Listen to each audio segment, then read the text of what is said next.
அருமையான சகோதரர் Charlie Kirk என்று சொல்லக்கூடிய ஒரு வாலிபர். அவர் இயேசுவை விசுவாசிக்கிற ஒரு ஸ்ட்ராங்கான ஒரு ஆண்டவருடைய ஊழியத்தை, வசனத்தை தெளிவாக போதிக்கிற சொல்லுகிற ஒரு ஊழியக்காரராக கர்த்தர் பயன்படுத்தி கொண்டு வந்திருக்கிறார்.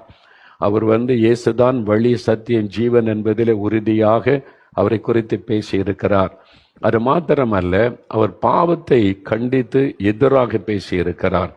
முக்கியமாக ஓரின சேர்க்கை பாவம், வேதம் சொல்லுகிறது அது பாவம் என்பதை உறுதிப்பட வெளிப்படையாய் பேசினவர்.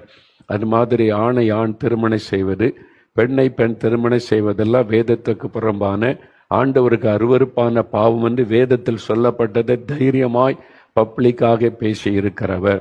அதே மாதிரி அபாஷன் பண்ணுவது, கருவில் இருக்கிற குழந்தை அழிப்பது, இதெல்லாம் பாவம் என்று தெளிவாய் பேசி இருக்கிறார். முக்கியமாக வாலிபர் மத்தியில் அவர் மூலமாய் விழிப்புணர்வு உண்டாயிற்று. கல்லூரிகள் தோறும் போய் ஆயிரக்கணக்கான வாலிபர்களை சந்தித்து அவங்க என்ன கேள்வி கேட்டாலும் அதற்கு பதில் சொல்வார், வேதாகமத்திலிருந்து தெளிவுபட. அதனால வாலிபர் மத்தியில் விழிப்புணர்வு வர ஆரம்பித்தது. அவங்கெல்லாம் இது பாவம், தவறு என்பதை அறிய ஆரம்பித்தாங்க. இந்த மாதிரி பாவத்தில் இருக்கிறவங்களுக்கு அது பிடிக்குமா? பிடிக்காது.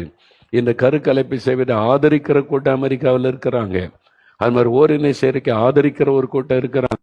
அவங்கெல்லாம் இவர் பார்த்து பொறாமை கொண்டாங்க, எரிச்சல் கொண்டாங்க, விரோதமாக எழும்பினாங்க. இந்த மாதிரி காரியெல்லாம் ஊழிய செய்யும் போது நடக்கிறது உண்டுதான். இயேசுக்கு விரோதமாகவே எழும்பினாங்க. பவுல் அப்போஸ்தலன் சத்தியத்தை சொன்னதுனால நான் சத்துருவானேன்னு சொல்றாரு. அந்த மாதிரி அது மாதிரிதான் அங்கே ஊட்டா என்கிற இடத்துல ஒரு கல்லூரி மாணவர்கள் மத்தியில, ஆயிரக்கணக்கானர்கள் மத்தியில செய்தி பேசி கொண்டிருக்கும் போதுதான் அவர் சுடப்பட்டு ரத்தம் சிந்தி மரித்திருக்கிறார்.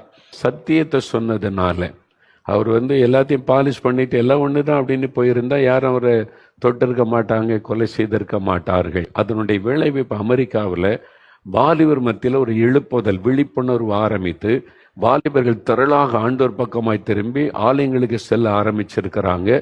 வேத புஸ்தகத்தில் இயேசு ஒரு வார்த்தை சொல்லார் பாருங்க. மத்தேயு 24ஆம் அதிகாரத்தில் 9வது வசனத்தில் இயேசு கடைசி காலம், வருகைக்கு முன்னால் உள்ள காலத்தை பற்றி சொல்லும்போது தீர்க்க தரிசனம் அப்பவே சொல்லிட்டார். இயேசுவை பேசி சத்தியத்தை பேசும்போது உங்களை உபத்திரவத்துக்கு ஒப்பு கொடுத்து உங்களை கொலை செய்வார்கள். சுத்தத்தை பற்றி பேசும்போது பாவத்தில் இருக்கிறவங்களுக்கு கோபம் வரும், பகை உணர்வு வரும், அது உண்டாகும், கட்டாயம் இருக்கும். அப்போ இயேசுவை சத்தியத்தை பேசும்போது விரோதிக்கிறவங்க எழும்பி துன்பப்படுத்துவாங்க, கொலை செய்ய கூட செய்வாங்க என்பதாய் வேதத்தில் சொல்லப்பட்டு இருக்கிறதை பார்க்கிறோம்.